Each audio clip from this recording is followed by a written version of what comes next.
Hi classmates, good day. I hope everyone's feeling great. My topic is strategic family therapy. But first of all, I would like to differentiate it with Ma'am Dorin's report, which is hers is structural family therapy. So how is strategic approach different from the structural family therapy? So basically, structural family therapists, they emphasize the importance of role relationships. They focus on breaking up the homeostasis, whereas the strategic therapists emphasize on the function or the process, and they try to create new, healthy, and interactive cycles. So structural, they focus on the members, while the strategic focus on the interactions. So that's it. Now, this concept was actually inspired by the work of Milton Erickson and Don Jackson, and has always been associated but not limited to the works of Jay Haley and Chloe Madanes, who are the founders of Family Therapy Institute of Washington in DC in 1976. It's also associated with the works of the Brief Therapy team at the Mental Research Institute, which are the works of John Weekland, Dick Fish, and Paul Watzlawick. It's also associated with the works of the Milan School of Family Therapy and the work of Giorgio Nardone. So, I think these names, makikita nyo rin sila. You'll get familiarized with them with the other reporters, because structural family therapy is like it evolved from different therapies that emerged before and after it. So but yeah, it evolved from the structural family therapy in the late 1960s and early 1970s at Mental Research Institute, and then later at the Philadelphia Child Guidance Center. So it's a theory that evolved from the many gains of the early family therapy models that were made by Milton Erickson and Don Jackson, with many other influences from therapists such as Salvador Minuchin, which I think was mentioned by Miss Doren, and also Gregory Bateson and other prominent early family therapists. So strategic family therapy grew along with and out of the other theories like I mentioned earlier. And most importantly, structural family therapy in the late 1960s and 1970s at the Mental Research Institute in Palo Alto, and later at Philadelphia Child Guidance Center. So many early family therapy theories were growing and influencing each other between 1950s and 1970s. So at first glance, these theories don't seem to have direct connections, but actually many of the influential therapists of the time worked with each other, and there was, a natural, like a give and take between their theories.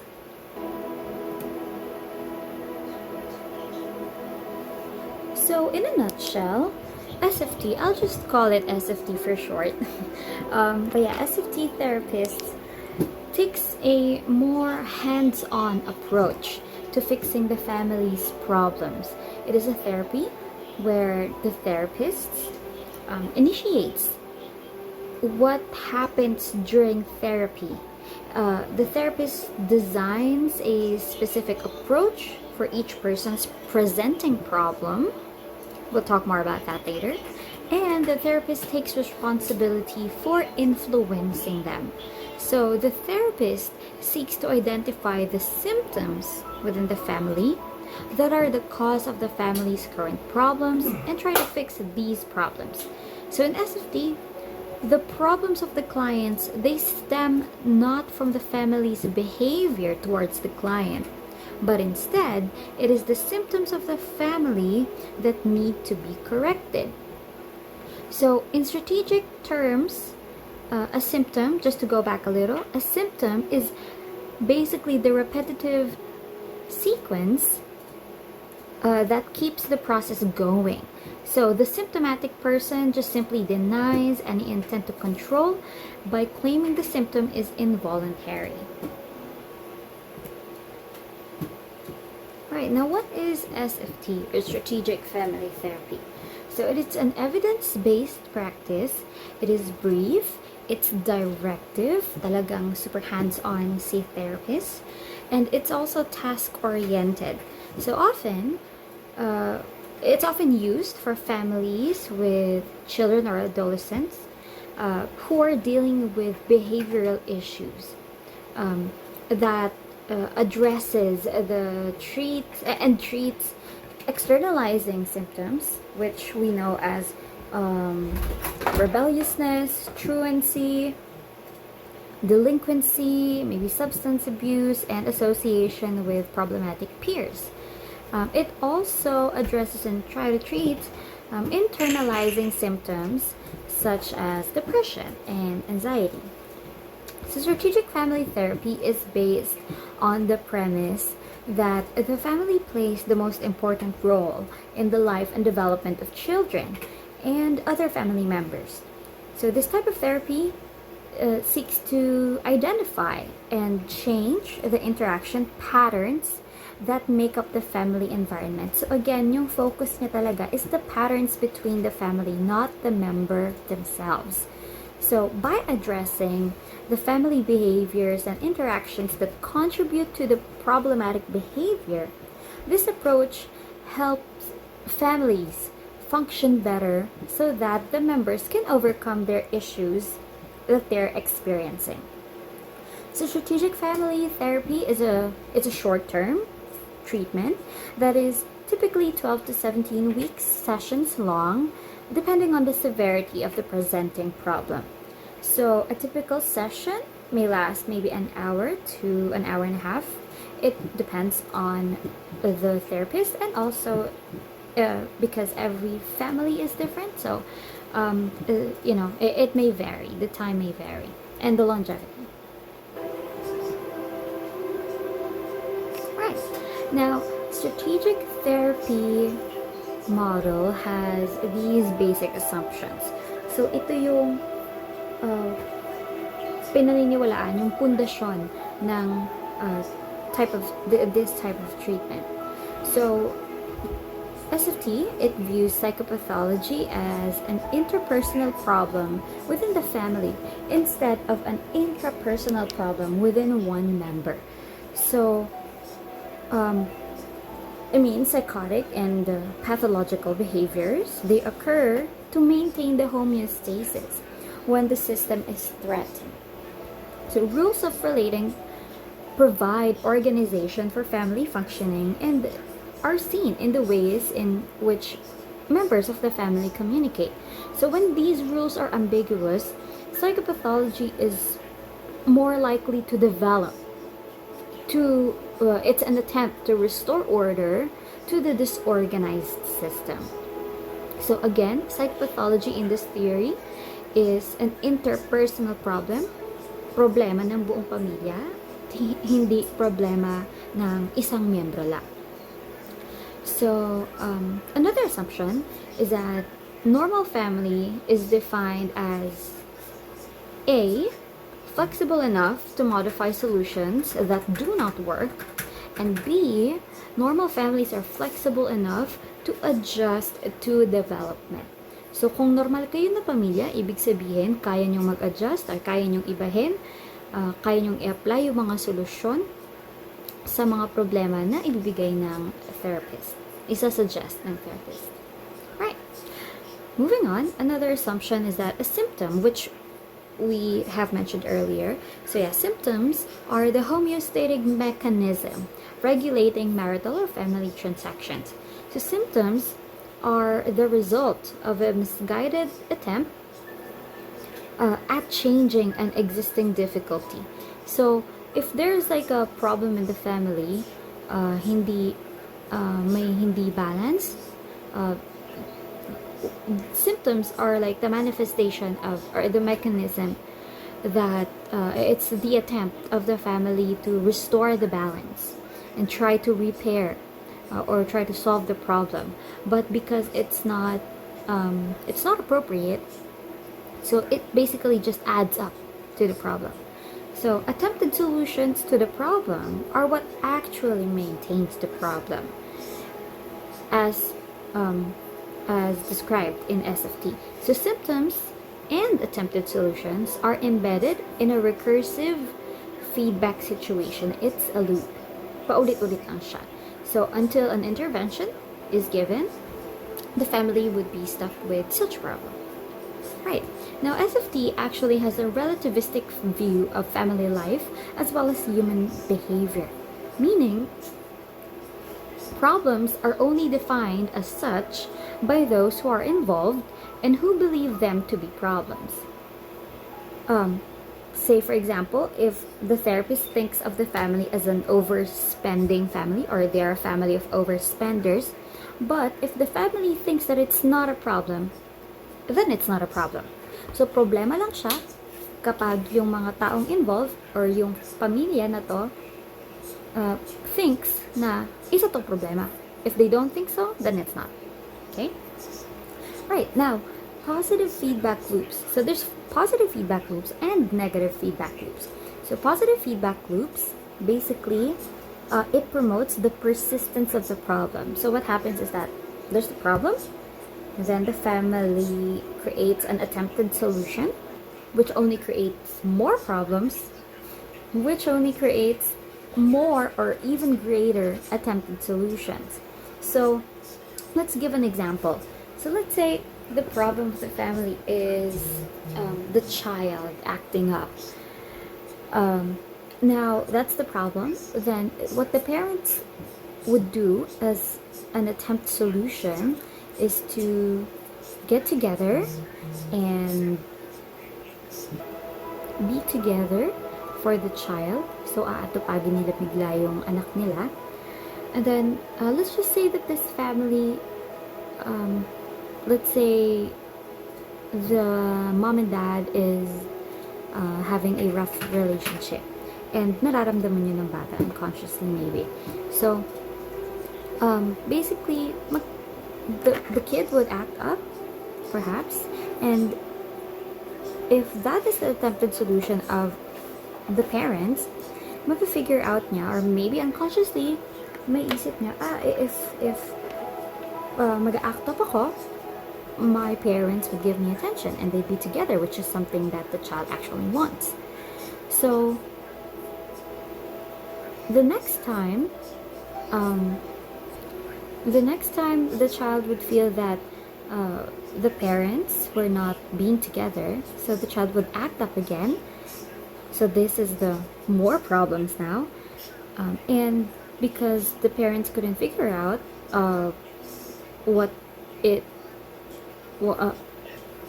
caused it, so they'll try say aside from just being together, they'll say, okay, labas tayo, punta tayo ng mall. So that's the greater attempted solution. So it's just a loop. It doesn't really solve the root of the problem. They just create more problems and try to apply greater attempted solutions, but basically it doesn't solve anything. So it's kind of like that. So positive feedback loops are further affirmed and are very resistant to withdraw from because nakasanayan na. It's a cycle. Now, the answer is the answer to positive feedback loop is to establish a negative feedback loop, which is a restraint of any of the point in the system to inspire a 180-degree change. So, kailangan, they have to break the cycle. They have to do something to break the cycle para hindi na sila mag-proceed on creating more problems and more attempted solutions, which we'll talk about later. Right, now, strategic family therapists concentrate on the following dimensions of family life. So, family life is the overt and covert rules that the families use to govern themselves. So different families have different set of rules that keeps the family going. Now, family homeostasis is the tendency of the family to remain in its same pattern of functioning unless challenged to do otherwise. So these are what SFT therapists have in common, that they believe in. Like what we have mentioned earlier, SFT talks about cycles and breaking those cycles and changing those interactions. So, kailangan mabago yung mga nakasanayan. So, yung mga nakasanayan, yung homeostasis, well, we have to change that if it doesn't benefit the family. Now, another key construct is quid pro quo, or the responsiveness of the family members to treating others in the same way they're treated. So this is very much seen in the families. So, like, say for example, one child, or child number one would say push the other child would push the child one back. Sasabihin niya, kasi ginawa mo to sa akin. So that's quid pro quo is. Another construct is redundancy principle. So it's the fact that a family interacts within a limited range of repetitive behavioral sequences. So, yung mga nakasanayan, uulit-ulitin lang natin yon. Kasi yun na nga yung nakasanayan natin. So, kumbaga, yung family is hanggang dito lang. Meron siyang limited range of interactions, of behavior, which sometimes isn't good for the family. That's why we need intervention for it. Now, punctuation. It's the idea that people in a transaction believe that what they say is caused by what others say. So it's kind of similar to quid pro quo. It just focuses more on the verbals. Now, symmetrical relationships is the fact that relationships within a family are both among equals and unequals. So, ibig sabihin merong two types of relationships in a family, which is the symmetrical, or the equals. Say that's the equals are the mom and dad, and the equals, say, are the children. And also, but children could also be unequals. Say, yung panganay, they usually have more authority compared to the younger ones. And unequals then are complementary, yung parent and child. So symmetrical relationships actually run the risk of becoming competitive.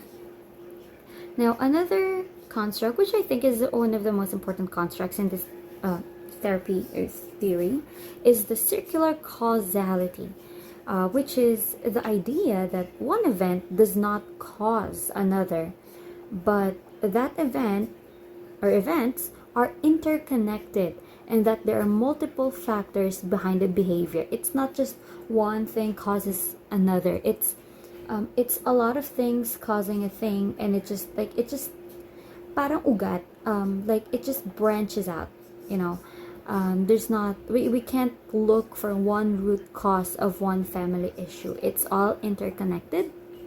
There is a lot of reasons why something is happening in a family. So let's go back to the example of the child acting out. So let's say, again, the child acts out, then the parents come together to stop the child, and then the child stops acting out. But then, maybe soon after, the parents would fight and blame each other, so the child would act out again. So maybe the child acting out, maybe it had a reason. Maybe the reason was the parents fighting.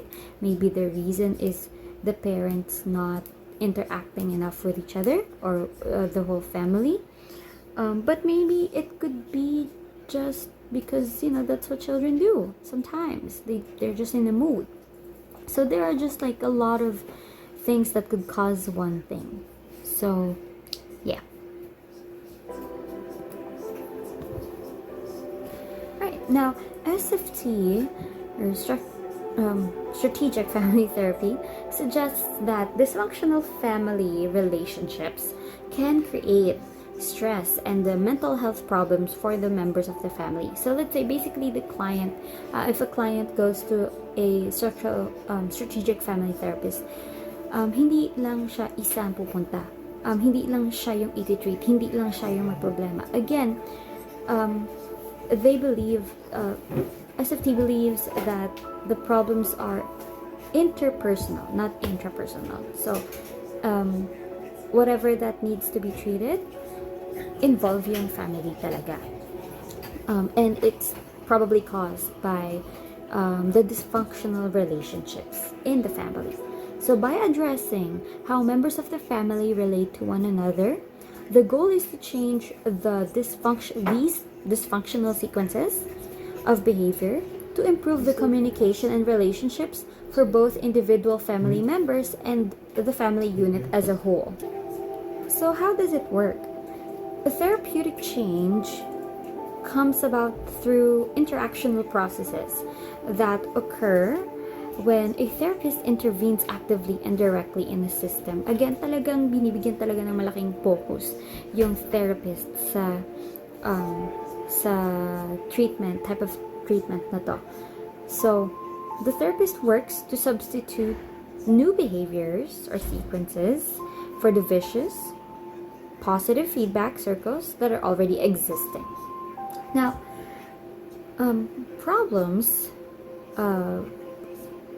the problem must be put in a solvable form. Okay?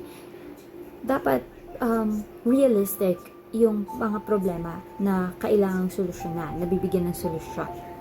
So, it must be something that is objectively agreed upon by the whole family, so all can assess the outcome.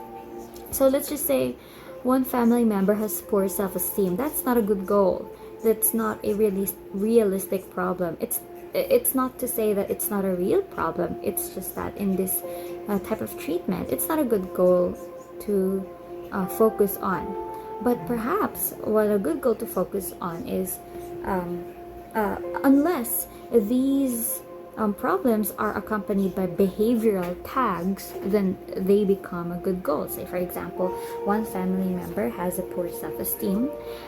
So, ang nangyayari is this family member, let's say this family member is like very insecure with their body.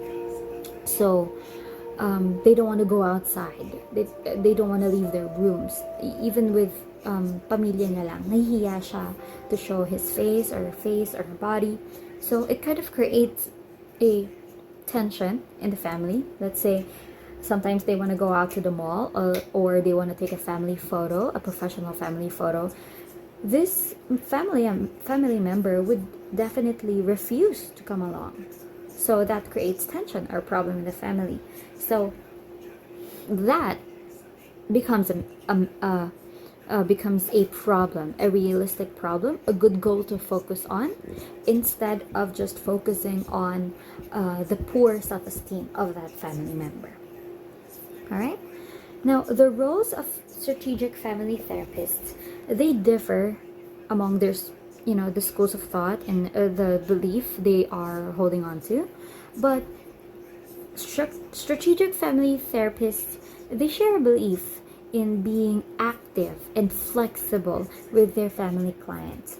So they emphasize shorter treatment, again, about 10 sessions. And these therapists hold in common the belief that therapy must be specifically goal-directed, again, problem-focused, well-defined, and first and foremost, aimed at relieving the client's presenting problem or presenting complaint. Again, emphasis on the word present. So, dapat present, current, yung problema. Hindi tayo mag-focus dun sa problems of the past. Let's say those problems were maybe not yet settled. Hindi talaga nagkaroon ng closure or something, but the family thinks it's not a current problem, then it's not a problem to be focused on. Alright, so the problem should be present.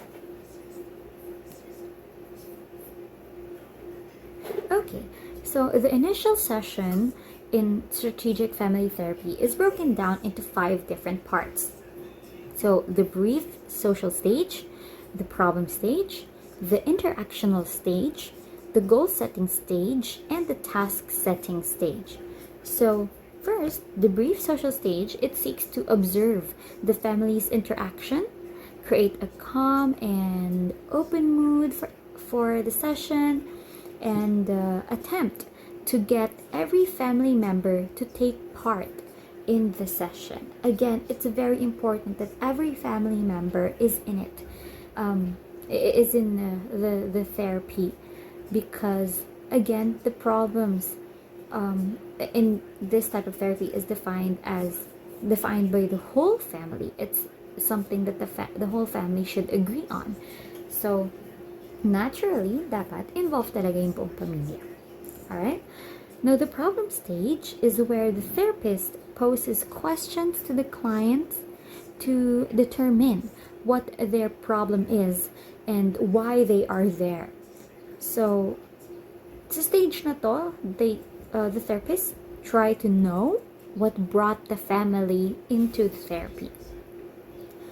Now, moving forward, the interactional stage, it is where the family is urged to discuss their problem so the therapist can better understand their issues and understand the underlying dynamics within the family. So, because some family members, they view their problems differently. So some of the dynamics that strategic family therapists seek to understand are hierarchies within the family. Sinong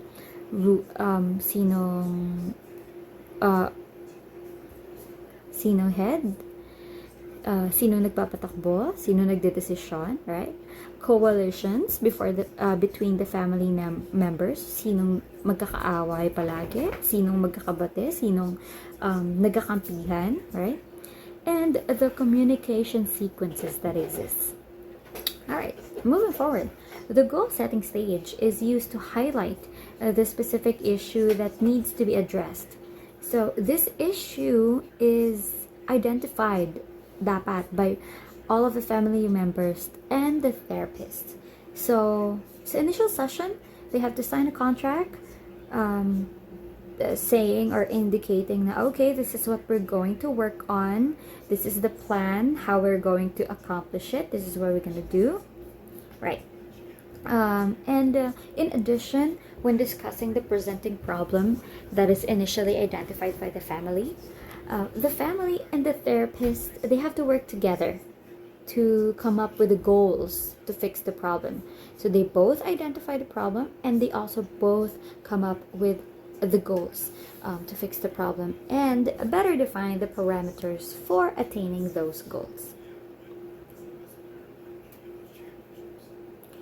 Right. Now, in the assessment phase, so therapist attempts to do 4 things. So first, define the problem clearly and concisely to get a very specific behavioral picture of the complaint and assess to who sees it as a problem and why it's a problem for them. So this is where we determine what are the acts of commission and the acts of omission. So the acts of commission are the behaviors that perpetuate a problem through their actions, while the acts of omission are the behaviors that are absent and also perpetuate a problem through inaction. So basically, ano yung mga ginagawa ng mga pamilya, ng mga members of the family that contributes to the problem, at ano yung mga hindi nila ginagawa kaya nag-contribute din sa problem. Okay, so that's acts of commission and omission. Right, now another thing that is done in assessment is to investigate all solutions that have previously been tried. So ano yung mga attempt na ng pamilya para maayos yung pamilya nila. So this requires an equally specific inquiry into the behaviors most closely related to the problem. So, namely, it's what the clients or maybe the other members that are concerned, other members of the family, it's what the clients or what they are doing to handle, prevent, or resolve the complaint, and what happens after these attempted solutions. Right. Another thing is to define a clear and concrete change to be achieved. So, first order change, right now, first order change and second order change is actually one of the most important constructs in this theory or in this treatment. Now, first order change is it occurs when a specific behavior changes in the system. Now, second order change is when the rules of the system change. One means of doing so is to use technique of reframing. So, right, this may be confusing. So let's go back to the example earlier about the child acting out. So it's a cycle, right? The child acts out, and then the parents come together, and then the child does it again, and the parents come together again in a grander way. Right, now it's a cycle, and what triggers let's just say that what triggers the child acting out was the parents arguing, right? So first order change would be having the parents to stop arguing. That's first order change. So basically it's just the behavior. Now, however, because of this family system, the child may still act out for some reason, or even with or without the parents arguing. Let's say the parents may still argue with or without the child acting out too. But yeah, now what's needed then is a second order change, which is to find the rule or the system in this family that makes the child act out and the parents argue. Say, for example, the family's habit of talking loudly or shouting during normal conversations. So let's just say, yun yung sistema pala nila. They speak loudly. So, pag pataas yung boses natin, minsan mas madaling makatrigger, right, ng emotions of other people. So, let's just say the target goal is to try to speak in a normal way, mas mahina, mas malumanay. So maybe, anong epekto nun? Maybe, mas slower, mati-trigger, or mas makaka-less trigger ng pag-aaway sa parents. And maybe that could also lessen their fighting, and eventually maybe the child acting out too. Or maybe the child also thinks that it's normal to speak loudly or to wail loudly kasi ganun yung sistema ng pamilya nila, kailangan malakas yung boses. So sa kanya, normal lang yon na pag in a mood siya, kailangan malakas din yung boses niya. So maybe, if we set it as a target na okay, hindi tayo pwedeng magsalita ng malakas, right? Maybe it could create a second order change. It's not just the behavior that you're stopping or you're trying to change, but yung sistema na talaga nung pamilya, yung nakasanayan. Okay. Now, another thing to do during assessment is to formulate and implement a strategy for the change. Now, yung binanggit natin, yung mga kanina, yung mga solusyon, mga change na kailangan gawin. So, we have strategies that we have to create and we have to plan to. That is the work na of the therapist. So, during treatment, so initially, the therapist tries to change the family's low expectations to one where change within the family can happen. The next, second, the issue that the family wishes to fix is identified in a clear and concise manner. Third, in line with the goal-setting stage, the therapist seeks to get the family to agree to exactly what their goals are in addressing their problem. So, kailangan yung problema, it is defined by each family member. So, kailangan din yung solusyon defined and agreed on with all the family members. So, right. Now, fourth, the therapist comes up with a very specific plan for the family to address their issue. Again, di ba, super laki ng role ng therapist dito sa treatment na to. Talagang siya yung nagbibigay ng solusyon, i-inject niya talaga yung sarili niya doon sa pamilya. So, very specific dapat yung plan niya on how to treat the family symptoms. Fifth, the therapist discredits whomever is the controlling figure of the issue.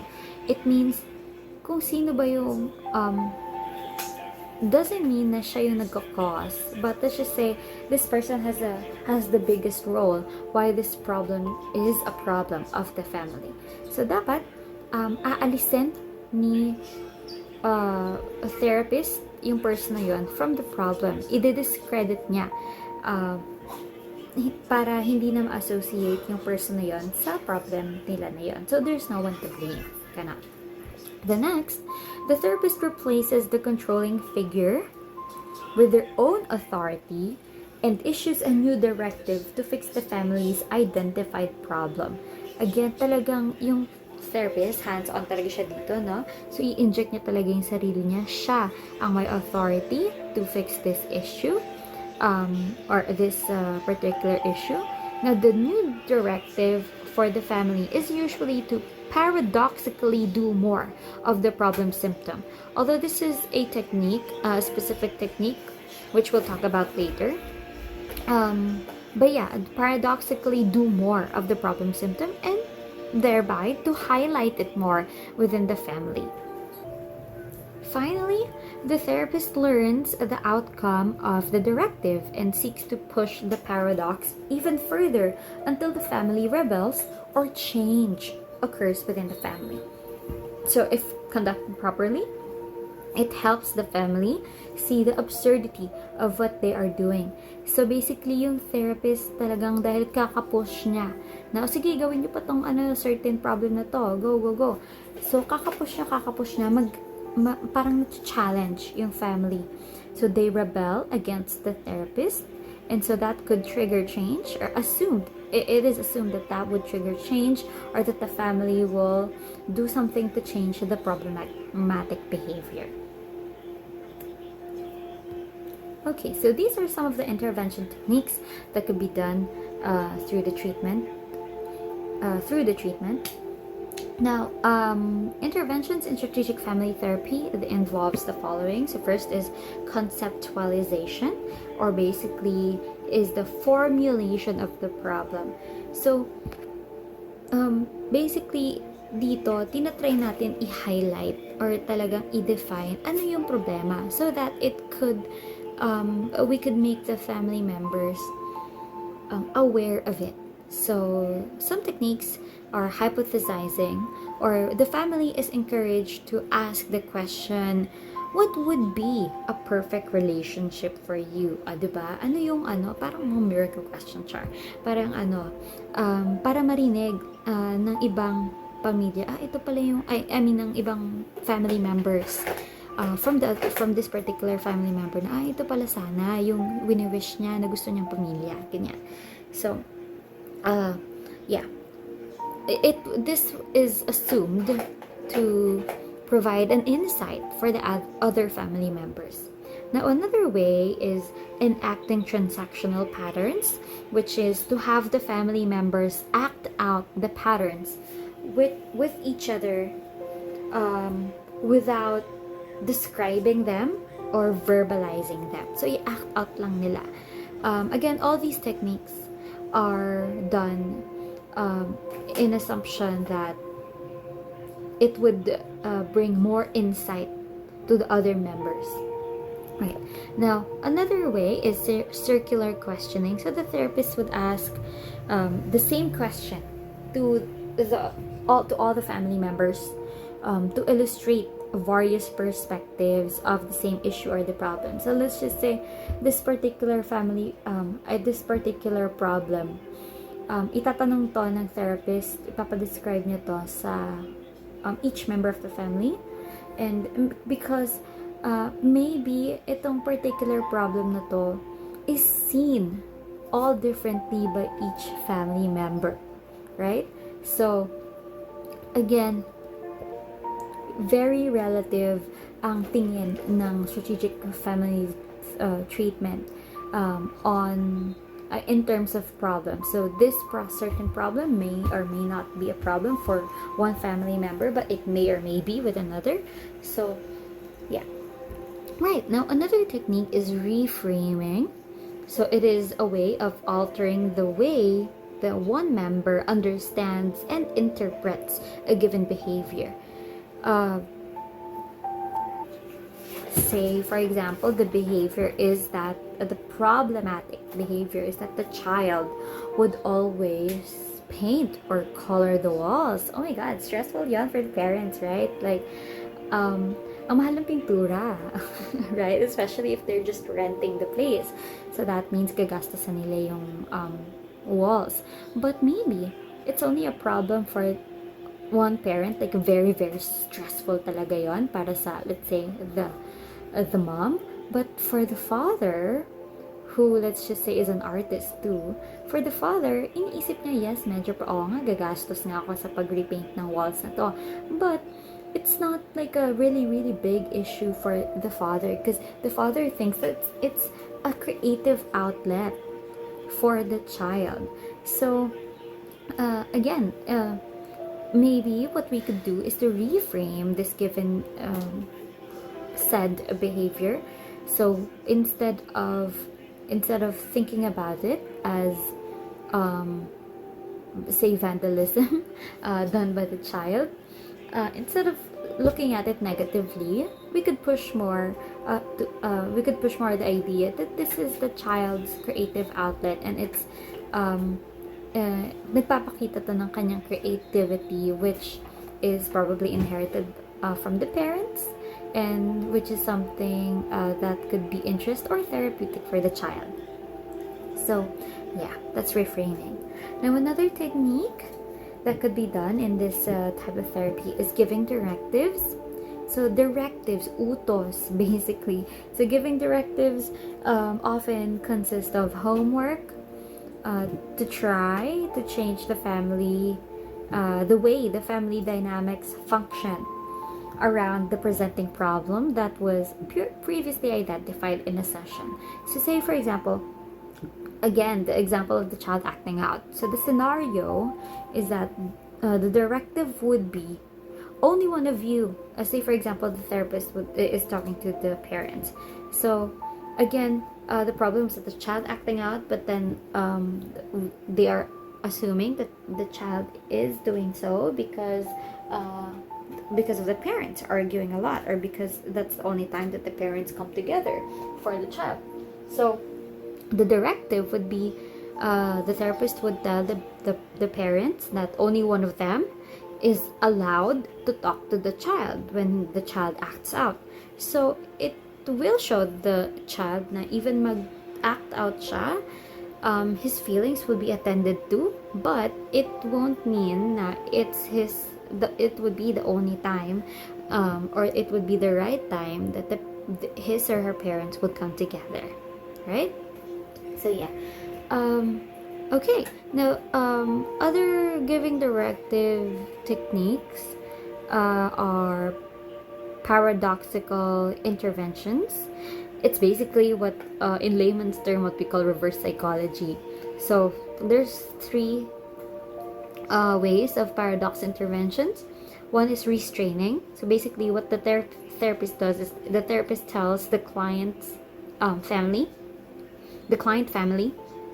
that they are incapable of doing anything other than what they are already doing, to trigger a rebellion. It's like a challenge. Let's just say the therapist would tell the family, oh, we can't move very fast. Hindi pwedeng mabilis yung therapy natin kasi hindi nyo pa kaya. Parang ganon. So pag sinabihan ka ng ganon, di ba? Ay, girl, no. Ma'am, no. Kaya ko. Let's go. Parang ganon, di ba? Parang mati-trigger ka, mati-challenge ka. So, the therapist would try to restrain. And because of that, matatrigger yung family, which would result for the change that they want to achieve. Right? Now, another paradox intervention is prescribing the symptom. Basically, ipe-prescribe, ano yung gamot, yung prescription, is the symptom itself. So, family members are instructed to enact a troublesome, dysfunctional behavior, problematic behavior, to exaggerate a specific symptom to help the family understand how damaging that symptom is for them. So, for example, right, again, the child acting out, but not the child acting out this time, the parents. So let's say the parents, they argue a lot, right? Now, the directive, okay, ang solusyon ni therapist is to prescribe the symptom. So yung sintomas is couple arguing a lot. So ang gagawin niya is i-control niya yung arguing. Let's say, okay, kayong couple, mag-argue kayo dapat every 7 p.m. Okay? Every 7 p.m. dapat mag-aaway kayo. Now, let's just say that the couple really follows it.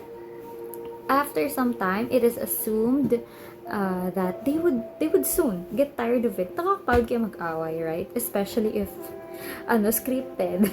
So, soon after, the more they do it, mapapagod sila, they get tired of it, and abandon the whole act of arguing.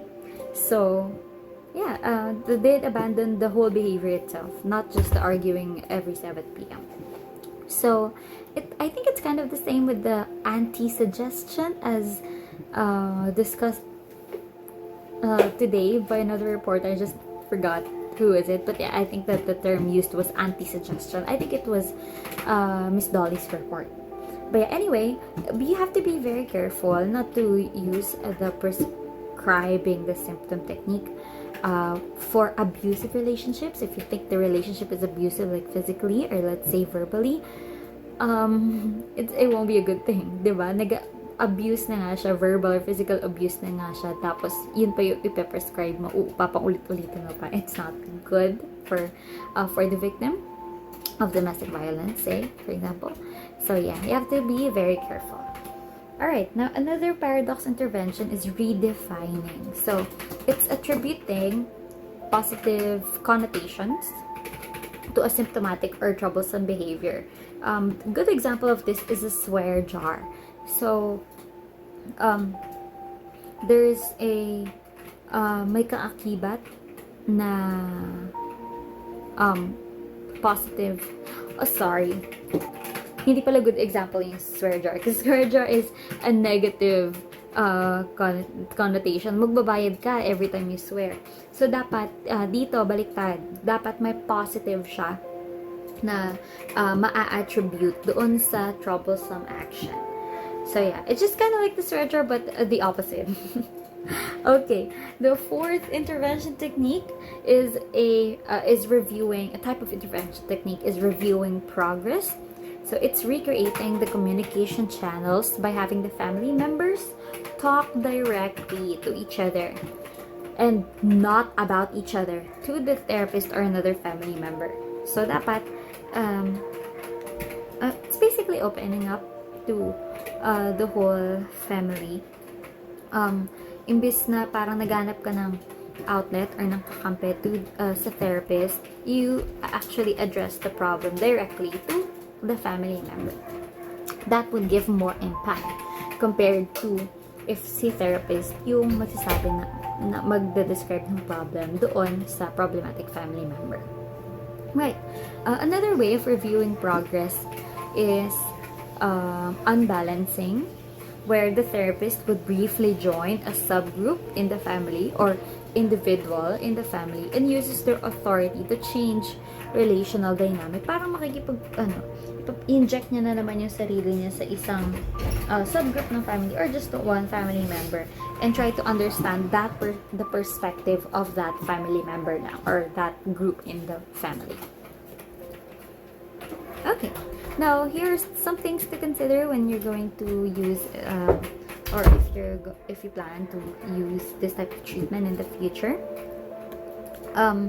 Right now, While strategic family therapy can be beneficial and effective, it's very important as well to recognize that there may be some challenges, and that strategic family therapy could be helpful in many cases, but it is not always the right choice for every problem or issue, right? So, okay, four things to consider: participation. So it is very important for family members to participate in this type of treatment process. So one problem, however, is that the same dynamics that play a part in contributing to behavior problems can often interfere with families working together to get help. Say for example, they're basically yung problema nila, it's just one family member not being cooperative with the family.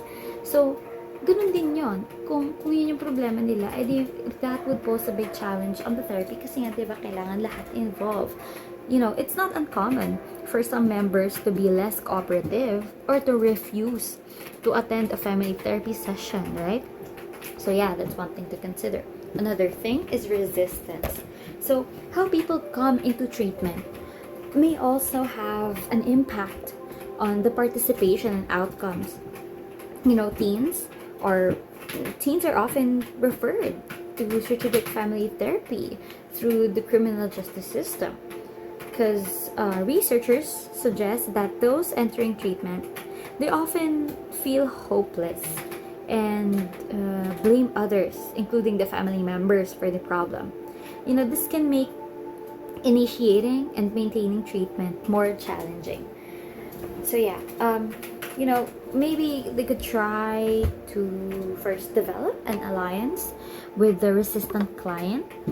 The therapist could try to befriend that resistant client, not to para mahikayat siya to join the therapy. So join with her through understanding, as his or her reluctance to be there would bring an increased strife within the therapeutic environment. So, kailangan lahat maging involved, right? Now, another thing to consider when using this therapy is that it's also very important to recognize that the treatment process involves talking in depth about emotional problems and conflicts and difficult relationships. So this could be very upsetting for some people, right? So, not everyone is willing to talk about their deep-seated issues, right? So, this can be very upsetting for them. And it's not uncommon to go through a period of feeling worse, right? Before the situation even improves. So, kailangan, kumbaga, madaming confrontation in this type of treatment. And maybe some people are not ready for that. So, yeah, because of this, it's very important to work with a skilled professional who can help members of the family deal with these strong or difficult to process emotions. Alright, now another thing to consider is the ethics of the therapist. Due to the nature of the many interventions mentioned earlier that is utilized in this treatment, the therapist needs to be extremely careful and mindful about the ethics of their actions. So, some of the interventions can be manipulative. Again, right? I emphasized earlier that this type of treatment talagang ang laki ng role ni therapist. So, they're gonna be manipulative, and sometimes it may be harmful if it's not performed carefully, in a professional manner and a mindful manner. So, yeah, kailangan check natin yung ethics ni therapist or na tayo as therapists. Okay, so evidence suggests that strategic family therapy can be effective in treating teens who are experiencing substance abuse, or other mental health condition, and other difficulties. So one trial found that brief strategic family therapy, or BSFT, improved family engagement and retention. So it's also improved parent-reported family functioning. However, there were no significant differences in self-reported adolescent drug use between BSFT group and treatment as usual group, or the control group. So yeah, but yeah, there's another study I found where this study found that the teens who had mental health problems they started exhibiting fewer internalizing and externalizing symptoms after receiving treatment. So in post-therapy interviews, the parents are also reporting, they also reported feeling more effective as parents and engaged in a more authoritative parenting practices as opposed to being permissive or authoritarian ones. So these are just, some evidences, empirical data that shows the effectiveness of SFT. But again, SFT is we all know this, in treatment there's no one size fits all. There's no one singular family, similar family. So there are a lot of things to consider, but there's what's important is that there are studies that proves that SFT, or strategic family therapy, is effective. Right, so I guess that's it for me. Thank you very much for listening. It's been an hour. So here are some of my references. You can just check them out.